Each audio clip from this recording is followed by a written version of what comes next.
নমস্কার and I welcome to national affairs. আমি উৎপল। আজকে তোমাদের সামনে এসেছি খুবই ইম্পর্টেন্ট একটা টপিক নিয়ে।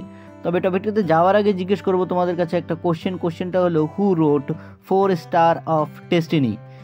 আমাদের 4 জন সেনাপ্রধান রয়েছেন, তাদের মধ্যে থেকে একজন হবেন এই লেখক। তোমরা কমেন্ট সেকশনের উত্তরটা করো।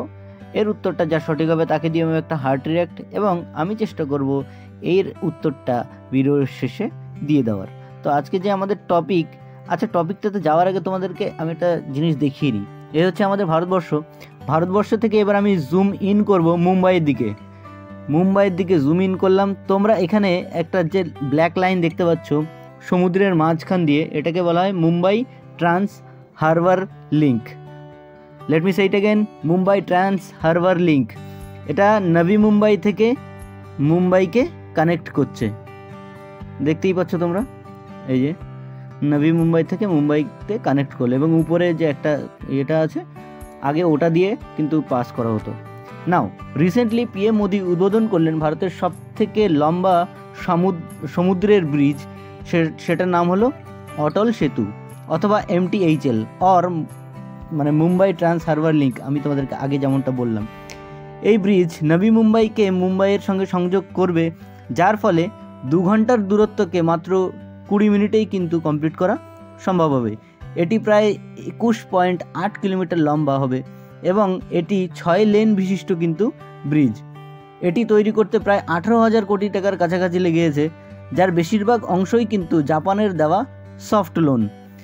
এই যখন আমাদের পিএম মোদি ভাষণ দিচ্ছিলেন তখন কিন্তু উনি একটু ইমোশনালও হয়ে পড়েছিলেন। আমরা সবাই জানি যে শিনজো আবে কিন্তু একজন প্রধানমন্ত্রী ছিলেন জাপানের। তিনি প্রধানমন্ত্রীত্বে থাকাকালীনই কিন্তু ইন্ডিয়া এই সফট লোনটা পেয়েছিলেন, এবং পিএম মোদি যে ইমোশনাল হয়েছিলেন তার কারণ কিন্তু ছিলেন রিসেন্টলি শিনজো আবে আততায়ীদের গুলিতে কিন্তু তিনি নিহত হয়েছেন। যাকে ধরা হয়েছিল, যে টেররিস্টটাকে ধরা হয়েছিল, সেই টেররিস্টটা কিন্তু নিজেও জানে না যে এত ভালো মানুষটাকে সে কেন মেরেছে।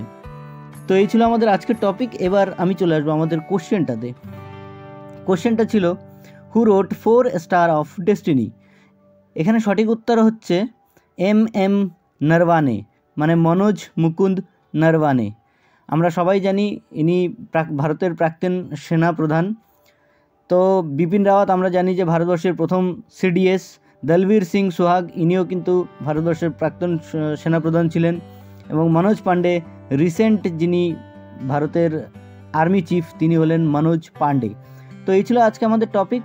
আশা করছি তোমাদের বুঝতে কোনো অসুবিধা হয়নি। সামনে কোনো একটা ইম্পর্টেন্ট টপিক নিয়ে এসে আমি আবার হাজির হব। সো এভাবেই সঙ্গে থাকো, ততক্ষণ পর্যন্ত বাই।